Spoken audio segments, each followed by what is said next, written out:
ஒரு காலத்தில் ஒரு சிறிய கிராமத்தில் சத்யானந்த், வித்யானந்த், தர்மானந்த் மற்றும் சிவானந்த் என்ற 4 பிராமணர்கள் வசித்து வந்தனர்.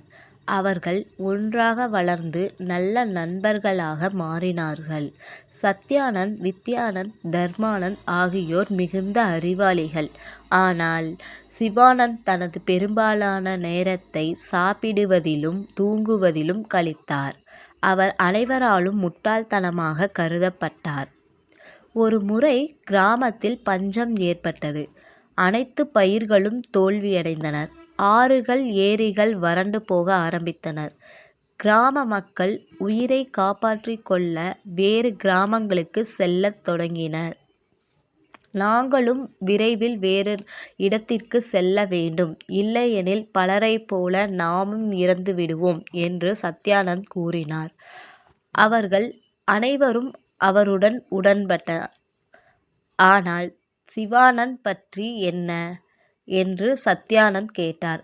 அவர் எங்களுடன் தேவையா? அவருக்கு திறமையோ கற்றலோ இல்லை. அவரை எங்களுடன் அழைத்து செல்ல முடியாது என்று பதிலளித்தார் தர்மானந்த். அவர் நமக்கு பாரமாக இருப்பார். அவரை எப்படி விட்டுவிடுவது?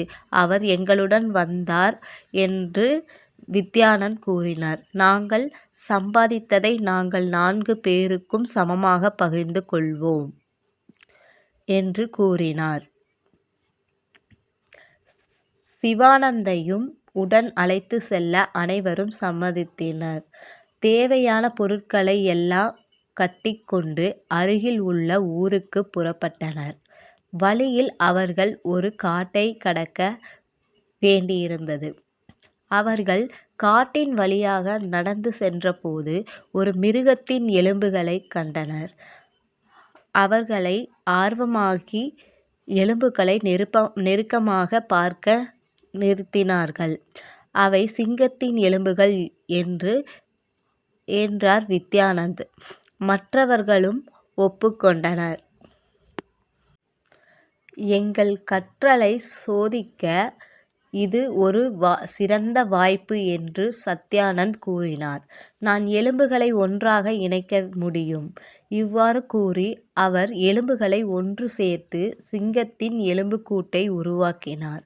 தர்மானந்த் கூறினார், நான் தசைகள் மற்றும் திசுக்களை வைக்க முடியும். விரைவில் ஒரு உயிரற்ற சிங்கம் அவர்கள் முன் கிடைத்தது. என்னால் இந்த உடலுக்கு உயிர் மூச்சு விட முடியும் என்றார் வித்யானந்த். ஆனால் அவர் தொடரும் முன் சிவானந்த் அவரை தடுக்க குதித்தார். வேண்டாம் வேண்டாம், அந்த சிங்கத்திற்கு உயிர் கொடுக்க வேண்டாம், அது அனைவரையும் கொன்றுவிடும். அட கோழையே, என் திறமையும் கற்றலையும் சோதித்ததை உங்களால் தடுக்க முடியாது என்று கோபமடைந்த வித்யானந்த் கத்தினான். நீங்கள் எங்களுடன் இங்கே இருக்கிறீர்கள் ஏனென்றால் மற்றவர்களிடம் உங்களை வர அனுமதிக்கிறேன். அப்படியானால் முதலில் என்னை ஒரு மரத்தில் ஏற விடுங்கள் என்று பயந்து ஓடி சிவானந்தன் அருகில் இருந்த மரத்தை நோக்கி ஓடினான். சிவானந்த் மரத்தின் மிக உயரமான கிளையில் தன்னை இழுத்துக்கொண்டு போல வித்யானந்த் சிங்கத்திற்கு உயிர் கொடுத்தார். 3 கற்றறிந்த பிராமணர்கள் தாக்கிக் கொன்றனர்.